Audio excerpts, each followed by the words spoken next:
देखो, श्री कृष्ण जी ने कहा है कि जो होने वाला है वो अवश्य होता है और जो नहीं होने वाला वो कभी नहीं होता।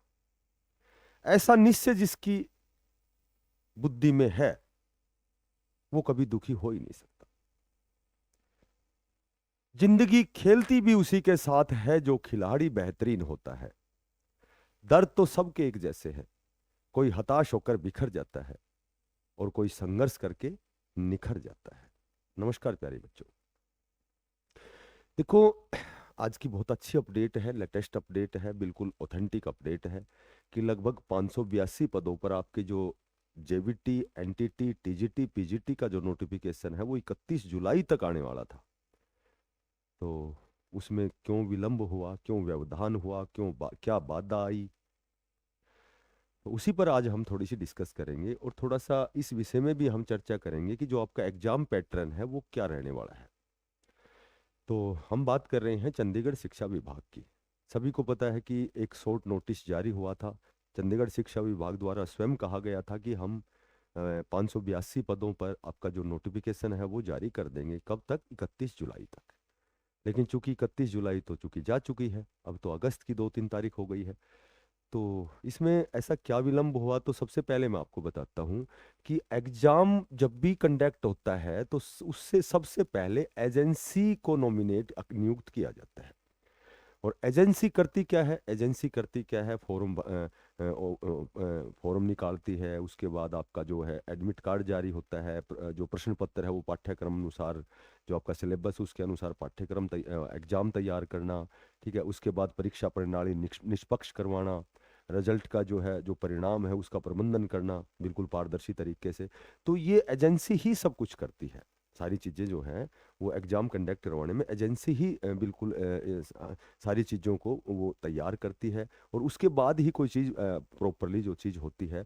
तो 582 जो आपके पद है उसका नोटिफिकेशन आएगा ये। और मैंने पहले भी बताया था कि देखो, कई बार क्या होता है कि हम किसी रिजल्ट का बहुत बेसब्री से इंतजार करते हैं। तो रिजल्ट का तो इंतजार करेंगे क्योंकि उस दिशा में तो हमने प्रयास किया है, तैयारी की है, एग्जाम बहुत अच्छा एग्जाम दिया है। तो कहीं न कहीं सासा के सहारे कि भाई हमारा बहुत जल्दी रिजल्ट आए, हमारी ज्वाइनिंग हो, कि वो सारी चीज़ें तो उसमें तो एक बहुत लंबी प्रक्रिया है। लेकिन फिलहाल जो फोरम है ये कन्फर्म है कि भाई फोरम आएंगे। क्योंकि पहले चंडीगढ़ शिक्षा विभाग में एसएसए के तहत भर्तियां होती थी।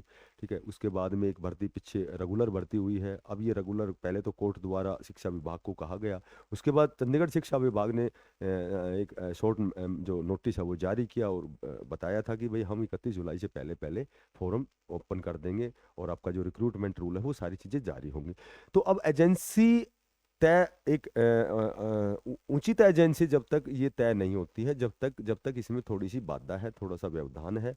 और मैंने बताया कि एजेंसी के बिना फिर कोई भी एग्जाम जो है वो कंडक्ट नहीं करवाया जा सकता।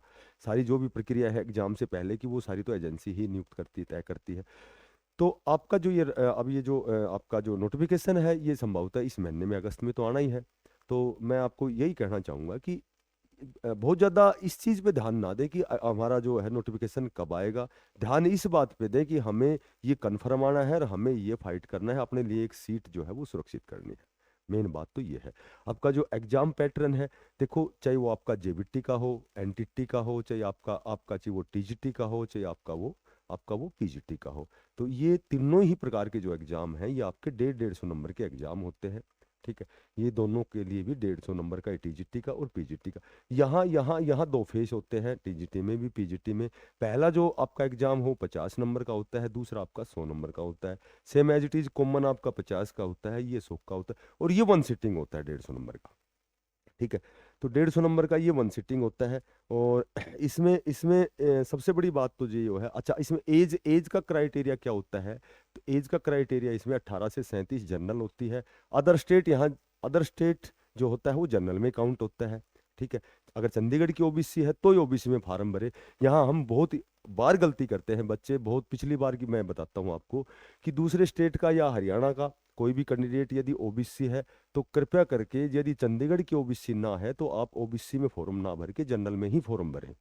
ठीक है, क्योंकि क्योंकि चंडीगढ़ की यदि ओबीसी है तो ही आप वहाँ इंक्लूड किए जाएंगे, अदरवाइज आप जनरल में होंगे। तो कई बार हम फॉर्म ओबीसी में भरते हैं तो वहाँ वहाँ वहाँ ये कई बार फॉर्म रिजेक्ट होता है, या फिर किसी न किसी प्रकार की बाधा से वो प्रक्रिया है जो आपकी वो रुक जाती है।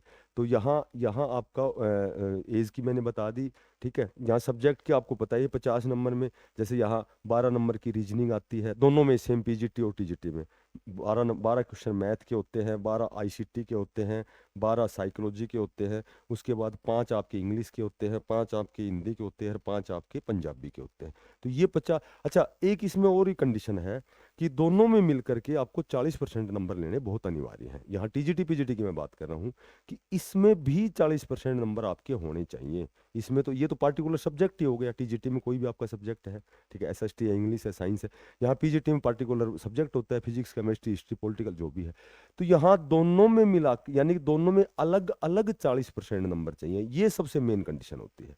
इसमें इसमें 20 नंबर आने जरूरी हैं, क्योंकि बहुत अच्छे लेवल का एग्जाम होता है। इसमें भी 20 नंबर लेने चाहिए, इसमें 40 होने चाहिए। कहने का मतलब ये है कि 60 से तो आपकी गिनती शुरू होती है, 150 में से, उसमें 20 और उसमें 40, यानी कि अलग अलग 40% नंबर। यहाँ भी आपको, यहाँ तो सिंगल एग्जाम है, यानी कि वन सिटिंग एग्जाम है।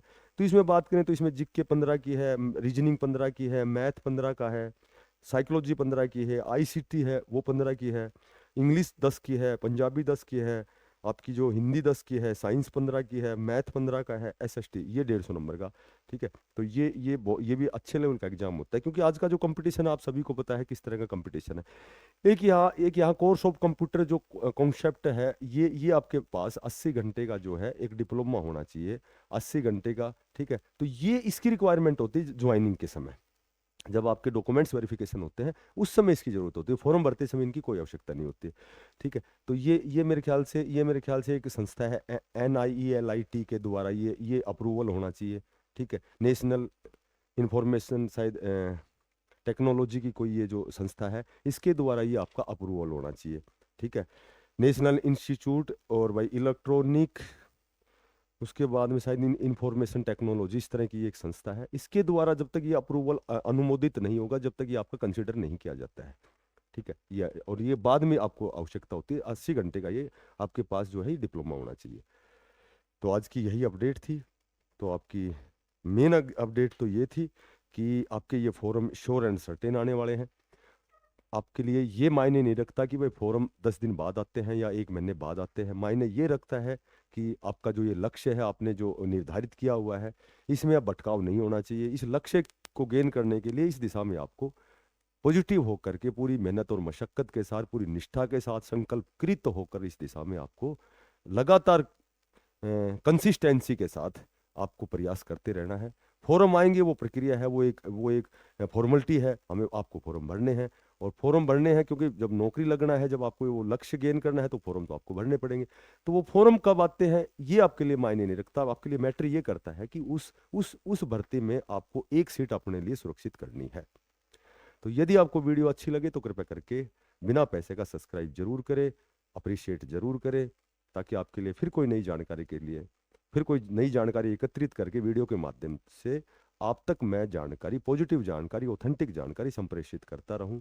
सभी बच्चों को बेस्ट ऑफ लक, और यदि वीडियो अच्छी लगे तो कृपया करके सब्सक्राइब जरूर करना। बेस्ट ऑफ लक, धन्यवाद, सभी को राम राम।